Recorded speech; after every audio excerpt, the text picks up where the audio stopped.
Dear Heavenly Father, thank you for this day, your Sabbath day. We know that that's a blessing to us, and we hope that all here are blessed.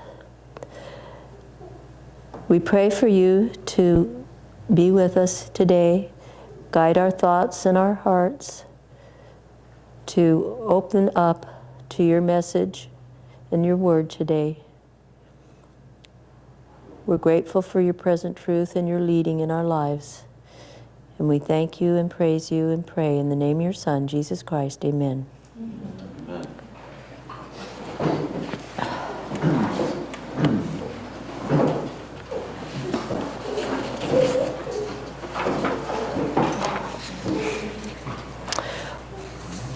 Today's Sabbath school lesson is from our quarterly, the SDA quarterly, lesson number 7.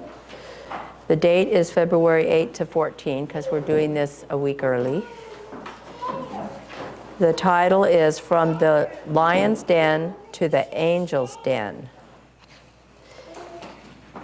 And the reference is primarily Daniel chapter 6. So I guess I'll put that up here.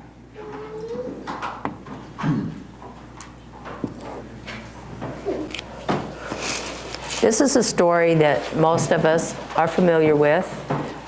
I know when I was a child, it was a Bible story then, a children's Bible story. But I discovered in studying it today especially, but also throughout the times that we have studied Daniel and this story, that there are a lot of details that weren't in the children's story, and they're very interesting and very pertinent to present day truth.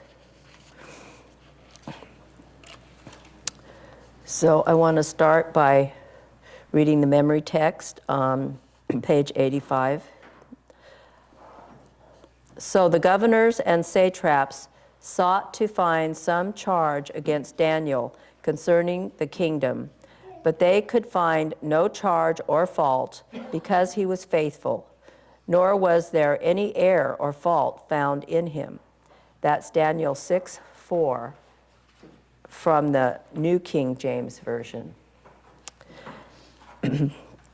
After the Medo-Persians take over Babylon and Darius the Mede recognizes the wisdom of Daniel and invites him to be a part of the new government, the aging prophet so excels at his public duties that the new king appoints him a chief administrator of the whole Medo-Persian government.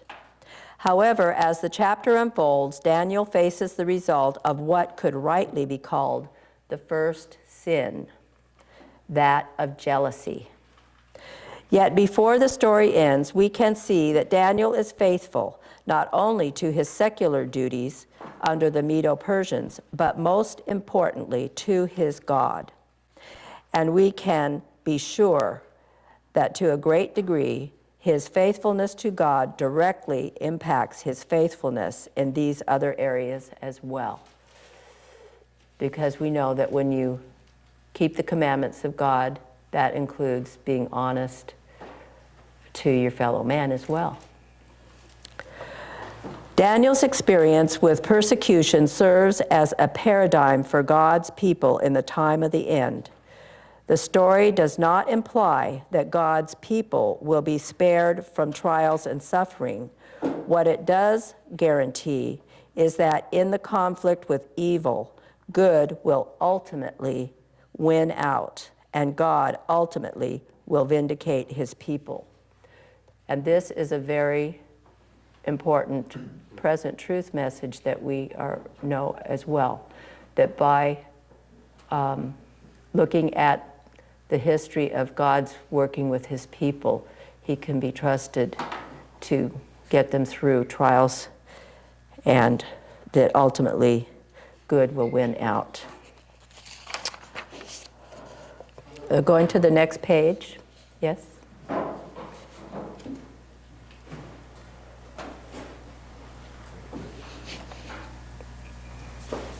Yeah, I had like the last point where it says that what it does guarantee is that in the conflict with evil, good will ultimately win out, and God ultimately will vindicate his people. I think it says something like that in one of the next few days also.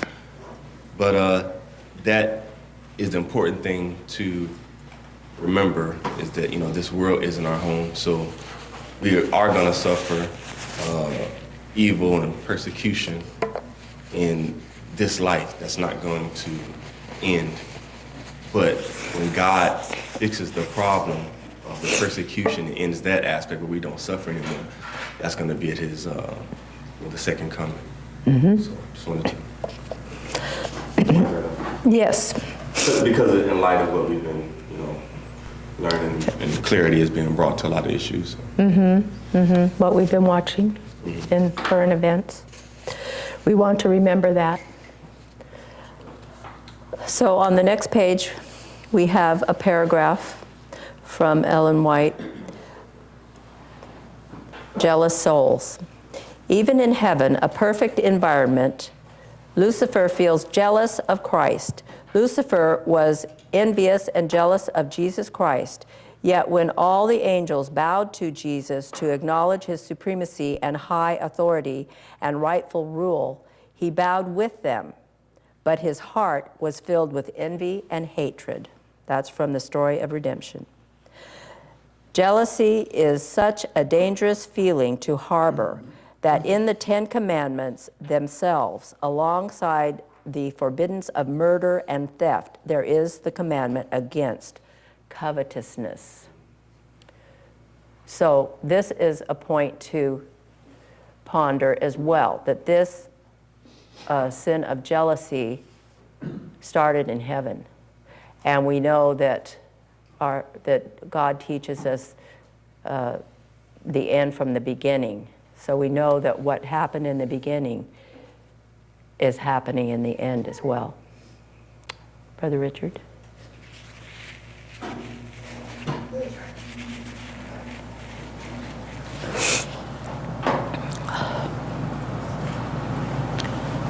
It's in Prophets and Kings, or Patriarchs and Prophets. I think it's Patriarchs and Prophets, where Sister White says that covetousness, breaking that commandment, you've basically broken them all. We know James says that also. Mm-hmm. But in this one in particular, she goes through each commandment. She basically says that when you break this commandment, it encapsulates every other commandment. And so I like how they connect that covetousness to jealousy, and how jealousy was the first sin. Mm-hmm. And yeah, I'll just say that for now. Mm-hmm. And we know that we've seen that throughout the world. It's called worldliness, and keeping up with the Joneses, and that sort of thing. It seems to be pervasive in our culture, in the culture of, actually global culture, unless people are really committed to God's word and try to live it in their lives. So now I want to actually read from the chapter Daniel 6 in the King James Version.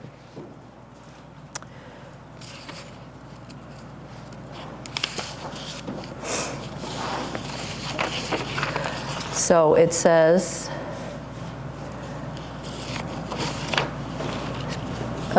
starting with the first verse, it pleased Darius to set over the kingdom 120 princes, which should be over the whole kingdom, and over these 3 presidents, of whom Daniel was first, that the princes might give accounts unto them, and the king should have no damage. Then this Daniel was preferred above the presidents and princes, because an excellent spirit was in him, and the king thought to set him over the whole realm. So I want to show here that the king was the head of the government. Oops. And then under him was presidents,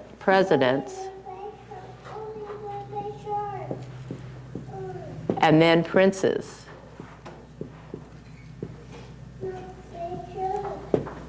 And I thought that was very interesting that that word president was used rather than governor or satraps, as in the New King James Version.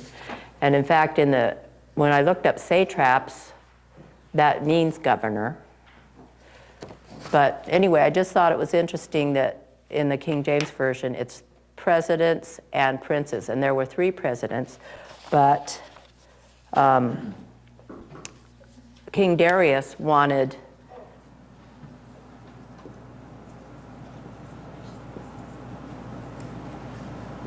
Daniel to be the chief administrator.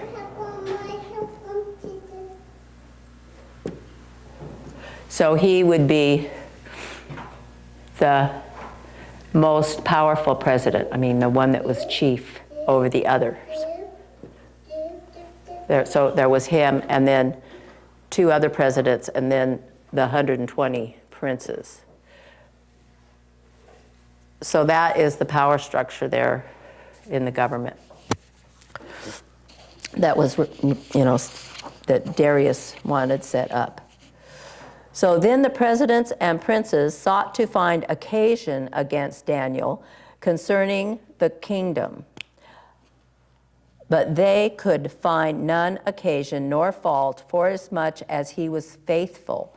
Neither was there any error or fault found in him. Then said these men, we shall not find any occasion against Daniel, except we find it against him concerning the law of his God. So I found in my Bible, which is a study Bible, there's a footnote there that has a quote from Ellen White, that is youth instructor, November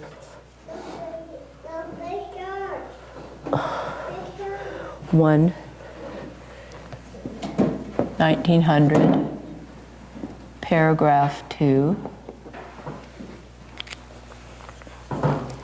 It says, Daniel's position was not an enviable one.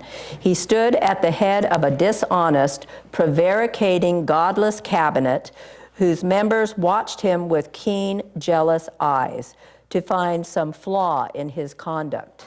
They kept spies on his track to see if they could not, in this way, find something against him.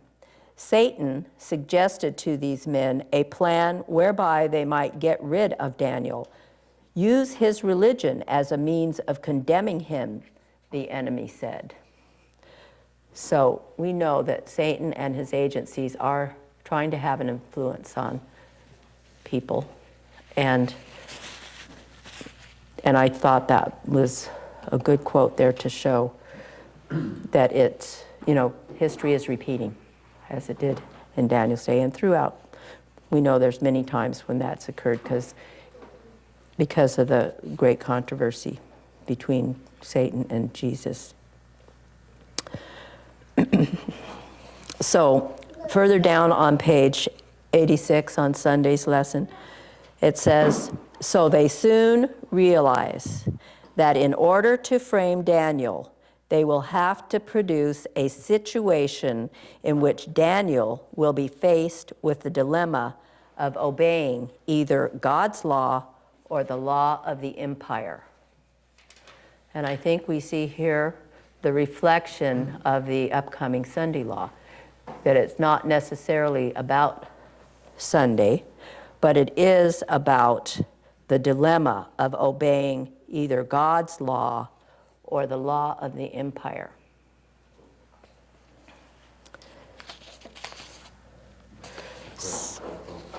Brother Richard? And with that, obeying God's law, it's a law that's written on your heart.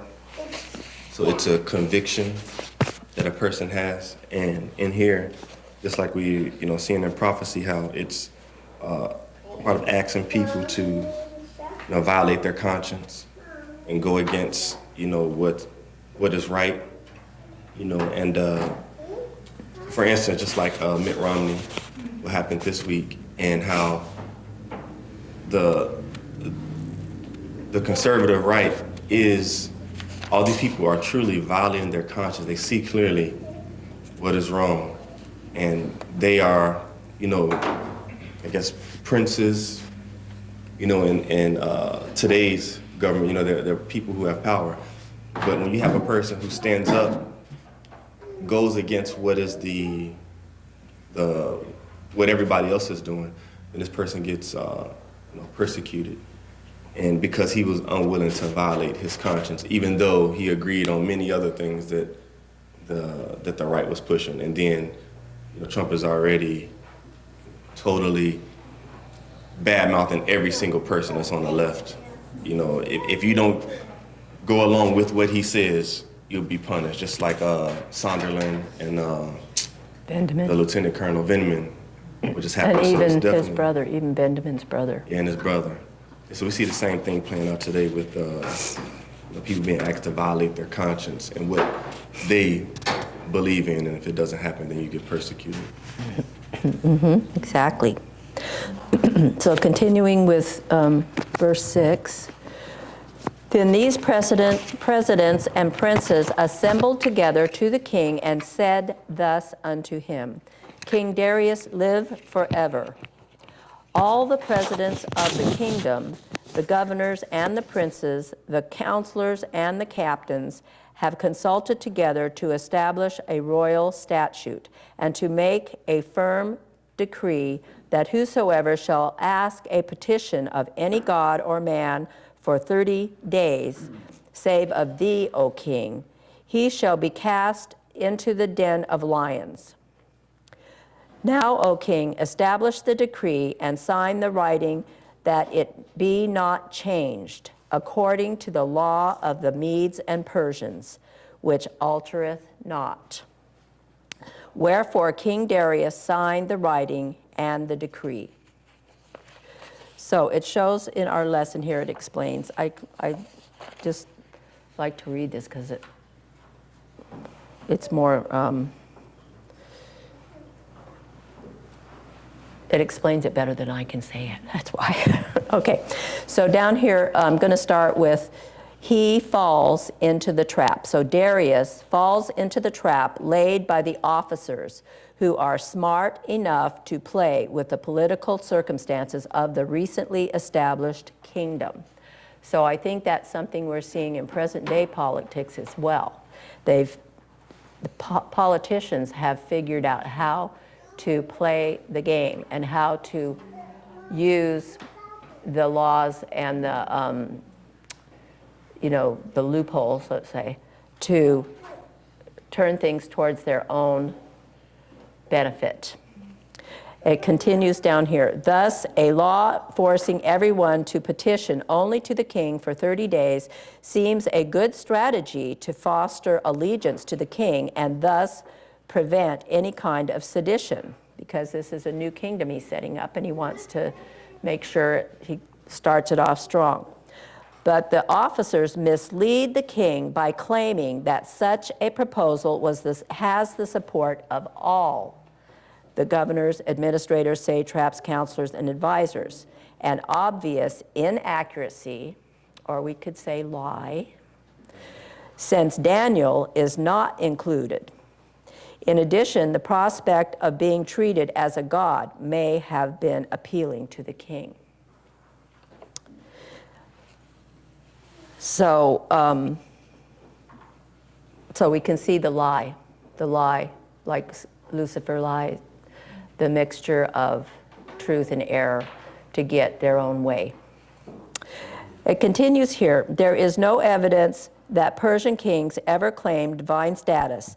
Nevertheless, the decree may have been intended to make the king the sole representative of the gods for 30 days. That is, prayers to the gods have to be offered through him. Well, I was kind of interested in that, so I looked some stuff up in the Wikipedia. I'm not sure why they said this. The author said there's no evidence of that, but first I looked up the Medes, and it says, The Medes were formerly called by everyone Aryans, but when the Colchian woman Medea came from Athens to the Aryans, they changed their name, like the Persians did after Persis, son of Perseus and Andromeda. This is the Medes' own account of themselves. So then I looked up Perseus, son of Perseus. In Greek mythology, Perseus was the son of Andromeda and Perseus and taken for Achaemenes, which I think is one of the tribes in the ancient tribes also in the Iranian area, as the ancestor of the Persians, according to Plato. So the Persians actually did feel that they were ancestors of this Greek god. I guess I'll put that here. How do you even spell Persians? Do I spell that right? Persians? From Persis, a Greek god. Even though, it was mythological, still it's pagan religion, and they felt an affinity and even maybe an ancestry from that. So one could suggest that their kings felt that they were getting some authority from that pagan god. And then also the Medes,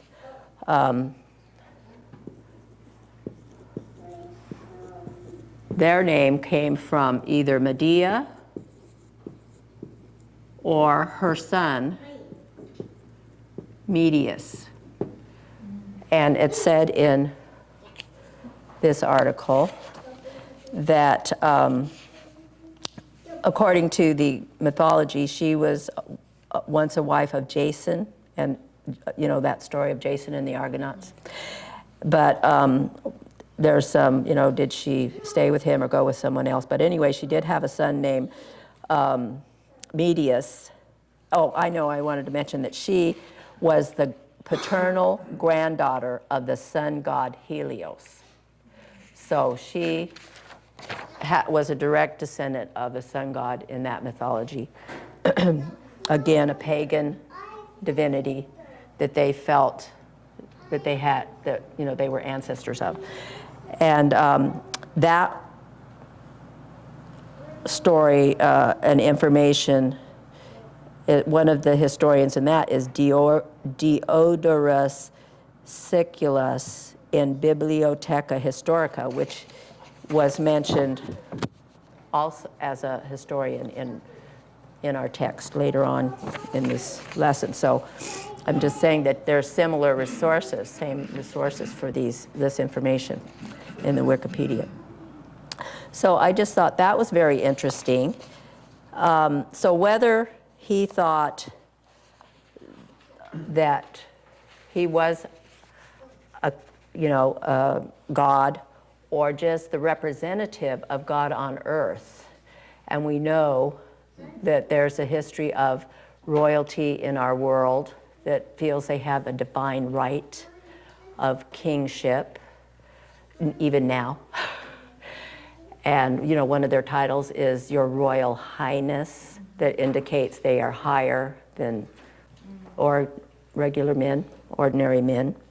And or whether we know that in the papacy the Pope is the representative of divinity on earth.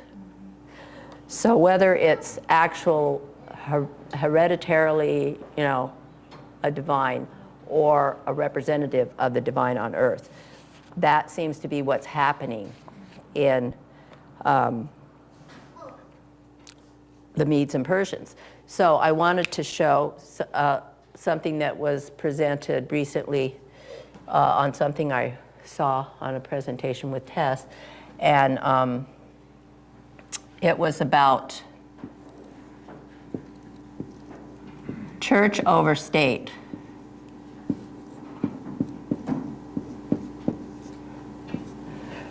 Which is the combination of church and state. It's the way, we know that that is the way that the Holy Empire was run, that whoever was the representative of divinity of the church was had power over whatever happened in the state. And I think we understand from our studies that this is where we're headed. I mean, that's in the Great Controversy as well, and other writings of Ellen White, that we're headed for a government that wants church over state, which will, you know, overturn and be diametrically opposed to our Constitution of the separation of church and state. So the way that it was presented by Tess was that whoever is the representative of the church wears two hats. They wear the divine hat, the hat of divinity, and they also have the hat of the leader of the state as well. What do I call this? Governing or government, I guess. So, I mean, that's what was happening when the papacy became in the Holy Roman Empire. They had the Pope was the head of the church, and he was also the head of the Vatican and the papal state government. And then it was also set up that he was like the highest of all, you know, the other states, the other kingdoms, I should say, I guess. So, I don't know, maybe I should call government or kingdom, the head of the kingdom. And even though there were other kings in other countries, he was over them. And I think that we, as we've studied and continue to study, that we're learning that in the future, that's what may be returning, that the papacy may be the highest of, or have the most authority of global governments. I mean, we might even go through this phase, which I think is maybe closer to us now, is when the United States becomes the only superpower after Panem, that our president, Donald Trump, will consider himself to be the highest authority in the world, similar to what happened in 1991 when President George H.W. Bush became the sole authority, world authority after the USSR fell apart and was no longer another superpower. Then the United States became the only superpower, and George W. Bush in his speech said that they were the leaders of the UN, that the United States was to be the leader of the UN, all other countries, and they would take direction from them, and they could pretty much, and the United States could pretty much do what they wanted without a lot of support, because they were the most powerful. And that's when they went into the first Gulf War, and then it was repeated again when his son, George W. Bush, went into Iraq without any support from the UN, with the same idea in mind, that they were the greater of all the nations. So anyway, maybe I digressed a little bit from this point, but so there's the king wears the hat, in this case with the Persians, wears the hat of divinity and the hat of the head of the kingdom. And so when he makes a decree as wearing the divinity hat, he cannot change it. And that's my understanding for why the law can't be changed. Once a king makes the decree as wearing the divine hat, he cannot change it as the head of the kingdom. Maybe I'll put this head of the kingdom. So we have two other instances where this happened, and we only need two, right, to witness to it. And the second one I think we're all familiar with. Here, I'm going to read this other paragraph, I guess. Unfortunately, the king does not investigate the motivations behind. I'm still on page Monday at towards the bottom. It says, unfortunately, the king does not investigate the motivations behind the proposal. Thus, he fails to perceive that the law would have allegedly, that the law that would, he thought, allegedly prevent conspiracy was itself a conspiracy to hurt Daniel. Two aspects of this law deserve attention. First, the penalty for transgression is to cast into the lion's den, so that is death. And it says here, which is kind of interesting, that since the kind of punishment is not attested elsewhere, it may have been ad hoc or just, thought of off the cuff there, suggestion of Daniel's enemies. Ancient Near Eastern monarchs placed lions in cages in order to release them on certain occasions for hunting. So there was no shortage of lions to maul whoever dared to violate the king's decree. Okay, but the point is, it was a death decree. Second, the decree cannot be changed. The unchangeable nature of the law of the Persians and Medes also is mentioned in Esther 1:19 and 8:8. And that same historian I mentioned, Diodorus Siculus, an ancient Greek historian, mentions an occasion when Darius III, not to be confused with Darius mentioned in Daniel, changed his mind but could no longer repeal a death sentence he had passed on an innocent man. So I think most of us know the story of Esther and King Ahasuerus and how his regency didn't like Mordecai or the Jews and talked the king into signing a decree to kill the Jews until Esther pointed out that she's a Jew and so is all her family. And then but he couldn't change it.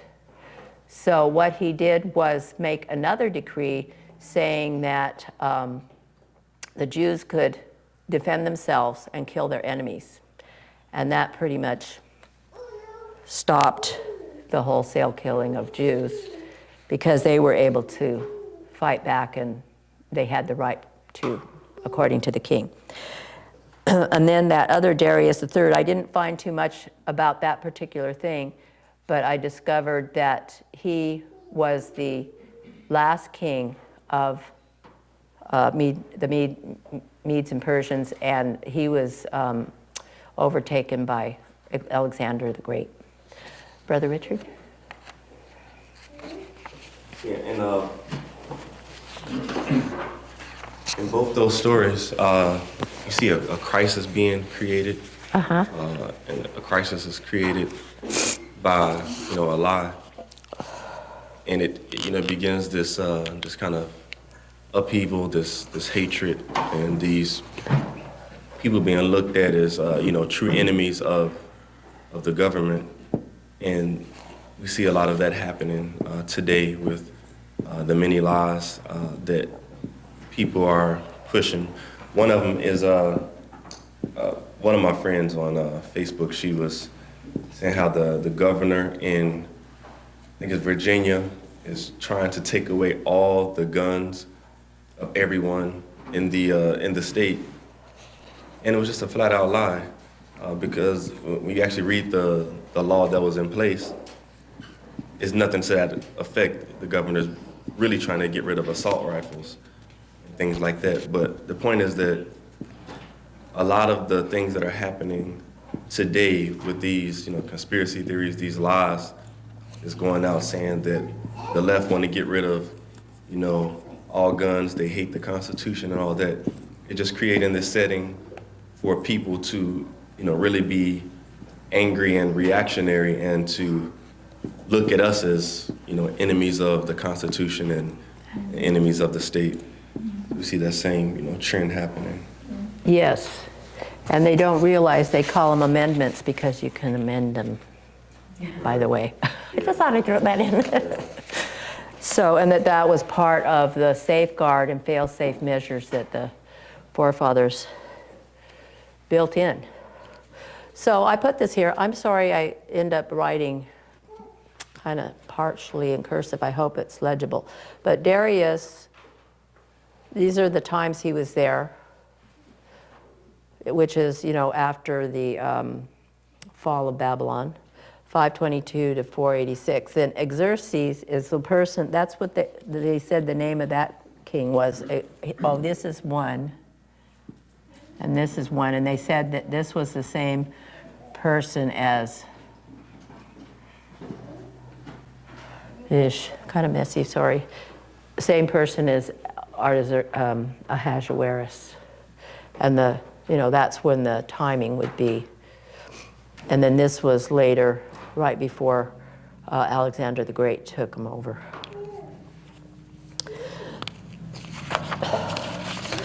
So,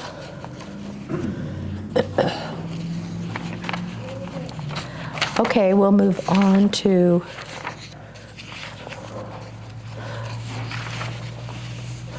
Daniel 6 through 10.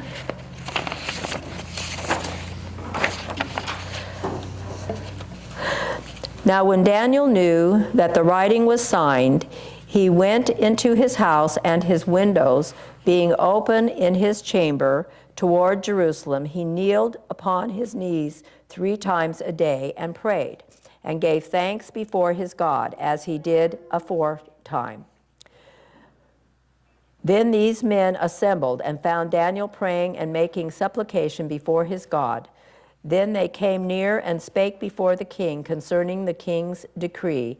Hast thou not signed a decree that every man that shall ask a petition of any god or man within 30 days, save of thee, O king, shall be cast into the den of lions? The king answered and said, The thing is true according to the law of the Medes and Persians, which altereth not. Then answered they and said before the king, that Daniel, which is of the children of the captivity of Judah, regardeth not thee, O king, nor the decree that thou hast signed, but maketh his petition 3 times a day. So I think that's kind of interesting that they referred to him that way too. Children of the captivity of Judah. So they're kind of making him an other. They're otherizing him. Is that the way they say? So that he's not one of us. Yes. He's one of the captivities of Judah, and he's going against your decree. So over here on Tuesday, I thought this was interesting, that first paragraph, or the one under the question. Daniel is an experienced statesman, but above all, he is God's servant. As such, he is the only member of the government who can understand what lies behind the king's decree. For Darius, the decree amounts to an opportunity to strengthen the unity of the kingdom. But for the conspirators, it is a strategy to get rid of Daniel. Of course, the real causes and motives behind the plot lie in the cosmic battle between God and the forces of evil. At that time, which is 539 BC, Daniel already has received the visions recorded in Daniel 7 and 8. So he can understand the royal decree not as a matter of mere human politics, but as an instant of this cosmic war. The vision of the Son of Man delivering the kingdom to the people of the Most High and the comforting assistance of the angel interpreter in Daniel 7 may have brought him the courage to face the crisis head on. He also may have reflected on the experience of his companions who have been brave enough to challenge the decree of Nebuchadnezzar. Well, I'd say there is no doubt that that is true, and that that's what we are studying, that's what we are depending on. History, the history of how God has led us and how he works with his people and delivers his people. And we know as well that this is a cosmic war. It's not just what it appears here. This is all proxy. It's a cosmic war. And we can have the courage, as Daniel did, and his three companions that were put into the fire. He had that history to experience and to depend on and to have faith in, and knowing that he had the courage to go about his business and his covenant with the Lord, and knowing that it would work out. So thus he does not change his devotional habits. Okay. Now, oh, Brother Richard? Yeah, I just thought of this. What Daniel is doing, it wasn't against the law at first, but it became against the law because they basically made an amendment. They added on to the law of the land that they couldn't do something. I just find that interesting to see what may potentially happen with what's going on today. That there might be some, well, it's indicated there's going to be some type of change, which I would guess would be to the Constitution or some law in some way that would make us, enemies. Mm-hmm. And it might just be a federal law because, that reminds me of the Fugitive Slave Act. I don't think that was an amendment, but I don't really know if that was an amendment or just a federal law. But that wasn't a law before. It was not a law before that you were obligated to turn in fugitive slaves or be punished yourself. And after they made that law, that is where people really had to put their lives on the line to, like, what's that called? In the abolitionist movement and the Underground Railroad. If they wanted to help a slave to be free, then it was against the law. So, yeah, that's the sort of thing I think we're looking for. And it will probably, I believe that more light will be shed as we get closer to that point. It'll become clear what that is. Brother Richard? Yeah, and it's, in this particular case, it's a law against, the head of the state, in particular. Oh, yeah. Uh-huh. Yeah, because he's a dictator, yeah. Well, we already noticed, as you mentioned earlier, that if you go against what he says out loud, where people hear you, you're going to be dealt with severely. So far, these people just lost their jobs. So, I hope it doesn't get to be worse than that, but we're afraid it might. Yeah.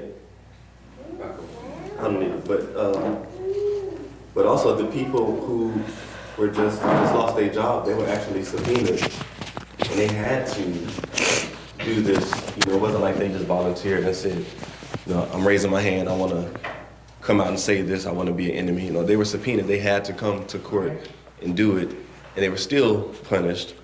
Whereas other people who, Congress wanted to come in, President Trump, he put his, I forget what he called it, something like executive privilege or whatever, something like that, and said that they did not have to go to court. So it's interesting. Yeah, and we see this with John Bolton. Then he decided, oh, I can go ahead and testify if you want me to, but they had his book manuscript, and now, of course, they quashed him coming in to testify, but now I understand that they're trying to quash the publishing of his book as well, and coming out ahead and saying that's lies. You know, it's your word against mine type of thing. And I noticed also that Mitt Romney was kicked out of the CPAC convention before he even made that speech on the floor. You know, that news came out the evening before he made that speech. So, I mean, the people behind Trump, his posse or whatever you call those people that are Trumpsters, are already out there trying to see what they can do to punish people that are dissenters. So, okay, now we go to Daniel 10. Now, when Daniel knew that the writing was signed, he went into his house, and his windows being open in his chamber toward Jerusalem, he kneeled down upon his knees 3 times a day and prayed and gave thanks before his God as he did aforetime. Did I already read that? Okay, how far did I read? Oh, something about it alters not. They answered and they said, O king, thou hast signed. Okay, thus the thing is true, according to the law of the Medes and Persians, which altereth not. Then answered they and said before the king that Daniel, oh yeah, he's a child of the captivity and Judah and of Judah. So then the king, when he heard these words, was sore displeased with himself. It's like, uh-oh. Didn't turn out the way he expected, and set his heart on Daniel to deliver him, and he labored until the going down of the sun to deliver him. Then these men assembled unto the king and said unto the king, Know, O king, that the law of the Medes and Persians is what it is, that no decree nor statute which the king established may be changed. Then the king commanded, and they brought Daniel and cast him into the lion's den. Now the king spake and said unto Daniel, Thy God, whom thou servest continually, he will deliver thee.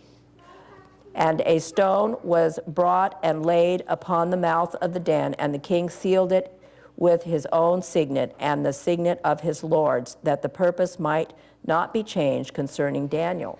So here we see that the king was sorry that that happened that way.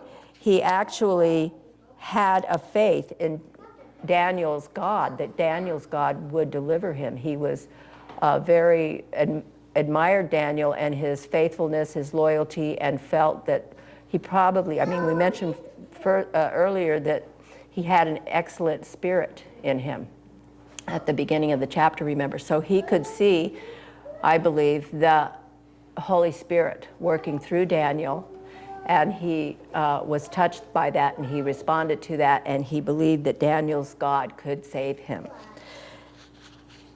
And so he had to go through with the law the way it was, though.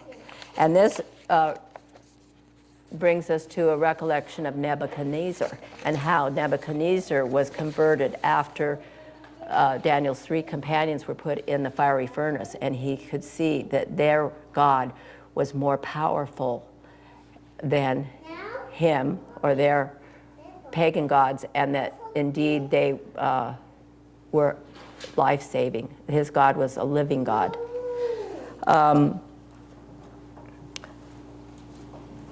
Okay, so then it says, continues on 18. Then the king went to his palace and passed the night fasting. Neither were instruments or music brought before him, and his sleep went from him. So here we see him actually probably praying that Daniel's God would deliver him. Another evidence that he was in the process of being converted there. Then the king arose very early in the morning and went in haste into the den of lions. When he came to the den, he cried with a lamentable voice unto Daniel, and the king spake and said to Daniel, O Daniel, servant of the living God, is thy God, whom thou servest, continually able to deliver thee from the lions? Then said Daniel unto the king, O king, live forever. My God hath sent his angel, and hath shut the lions' mouths, that they have not hurt me, forasmuch as before him innocency was found in me, and also before thee, O king, have I done no hurt. Then was the king exceedingly glad for him, and commanded that they should take Daniel up out of the den. So Daniel was taken up out of the den, and no manner of hurt was found upon him, because he believed in God, in his God. And the king commanded, and they brought those men which had accused Daniel, and they cast him into the den of lions. Them, their children, and their wives, and the lions had the mastery of them, and brake their bones in pieces, and ever they came at the bottom of the den. So here, I like this quote down here at the bottom of Wednesday from Ellen White. It says, God did not prevent Daniel's enemies from casting him into the lion's den. He permitted evil angels and wicked men thus far to accomplish their purpose, but it was that he might make the deliverance of his servants more marked. So having his servants go through these trials and tribulations actually makes their deliverance more marked. And sort of like when Lazarus, like Jesus was gone when Lazarus got sick, but he tarried. He didn't come back right away. And the purpose was to come and show that he could raise him, that he was the life and the way, and he could bring him back to life. So that's what happens here when people go through trials, God's people goes through trials, and they're delivered. Then that is a witness to God's power and mercy and love. And justice, too. And defeat the enemies of truth and righteousness more complete. Okay, so it marked that, and it made the defeat of the enemies of truth and righteous more complete. And that's in Prophet and Kings 5:43 and 5:44. Okay, so here we have the end, the last few verses. Then King Darius wrote unto all people, nations, and languages that dwelt in all the earth, peace be multiplied unto you. I make a decree that in every dominion of my kingdom men tremble and fear before the God of Daniel, for he is the living God and steadfast forever, and his kingdom that which shall not be destroyed, and his dominion shall he even unto the end, shall be even unto the end. He delivereth and rescueth, and he worketh signs and wonders in heaven and in earth, who hath delivered Daniel from the power of the lions. So this Daniel prospered in the reign of Darius and the reign of Cyrus the Persian. Okay. So we see here that both of those kings, Darius and Cyrus, were converted to Daniel's God, just like Nebuchadnezzar had been. And it says here, here's something I kind of wanted to point out on Thursdays. It says, like Nebuchadnezzar, Darius responds to Daniel's deliverance by praising God, but he does more too. He reverses his previous decree and commands everyone to fear before the God of Daniel. Well, I think that's not exactly correct, because he did not reverse his decree. I mean, we just read this whole thing that says they can't reverse it, which is a problem. And we know that's true because we just read it right out of the Bible. He did not reverse it, but when Daniel was found innocent through this process, he was let out and, no longer was a prisoner. The charges were against him, he was acquitted. Sort of like, who wants to be, I think he wants to be expunged now. But anyway, you know what I'm talking about. So, but Daniel actually was found innocent. And another decree, this is a second decree, which is also witnessed by what happened with yeah. It's easier for me to say Xerxes, actually. But anyway, Queen Esther's husband, he was not able to reverse that first decree. He had to make a second decree to fix the situation by allowing the Jews to defend themselves. And in this case, it wasn't a reversal of the first decree, it was the actual giving of a second decree to worship Daniel's God, because he was proved to be the living God. So another little interesting thing I saw in here I wanted to tell you, because I was, how you get into Wikipedia and you start looking at go on to the different links and stuff.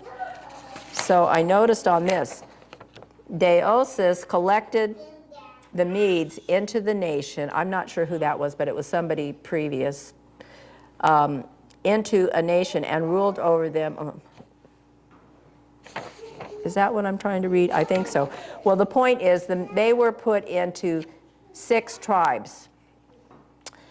And they consisted of Busai, Par-etasini, Trucates, Arizanti, and Budi, and the Magi. That's the only one I think I pronounced correctly. The Magi. And so that struck, my interest, because we know about the Magi in that story. So I looked them up, and I found that Magi is actually plural, and the singular is magus, or magus, from the Latin magus, were priests in Zoroastrianism and the earlier religions of the Western Iranians. And I think we know that their religion is very similar to ancient Hebrew religion. They use many of the early scriptures in that religion, including Balaam's prophecy. And it says here, the earliest known use of the word Magi is in the trilingual inscription written by Darius the Great, known as the Behistun inscription. Old Persian texts predating the Hellenistic period refer to a magus as a Zoroastrian priest. Now, where's the part I'm trying to, well, Darius the Great was mentioned in here. So then I looked up Darius the Great, and it's the same Darius that is in Daniel's story. So that made me think, here we know that he was converted, and that so somehow people started studying those scriptures, studying the God of Daniel, fast forward up to the time of Christ, and people from that time, ancestors of that time, that's how they knew to look at Balaam's prophecy and come and worship Christ when he was born in Bethlehem. So I just found that very interesting, that link between Darius and his conversion through this story. So are there any questions or comments?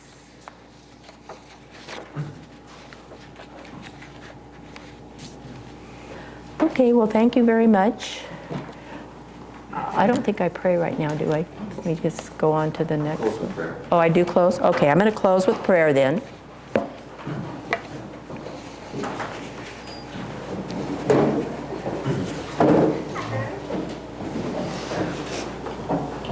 Dear Heavenly Father, thank you for your word. Thank you for these histories that we can read and understand. These we know are parables for us to look at and apply. We know that you teach us the end from the beginning, And we know that your word is entirely a prophetic word and a prophetic guide for us. And we thank you for it. We're grateful for the Sabbath and for the opportunity each week to set aside and study your word. And we thank you and praise you in the name of your Son, Jesus Christ. Amen.